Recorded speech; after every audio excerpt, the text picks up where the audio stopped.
இன்னொன்னு ஓபிஎஸ். பயங்கரமா அசிங்கப்படுத்துறாங்க பாஜக. அவங்க எவ்வளவு மரியாதையோட வாழ்ந்தவங்க. அவரு ரெட்டையரையும் முடக்கிடுவோம், அதிமுகவை கையில எடுத்துடுவோம் எல்லாம் பேசுறாங்க. போட்டே சொல்லிட்டாங்க, இபிஎஸ் கையில தான் கத்தி இருக்கு, அதிமுக இருக்கு, ரெட்டால இருக்கு, அவங்களுக்கு தான் முழுமையான உரிமை இருக்கு, வேற யாரும் உரிமை கேட்க முடியாதுன்னு போட்டு சொல்லிட்டாங்க.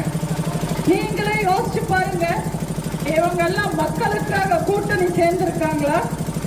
மக்கள் முன்னேற்றத்துக்காக பாடுபட கூட்டணி சேர்ந்திருக்காங்களா?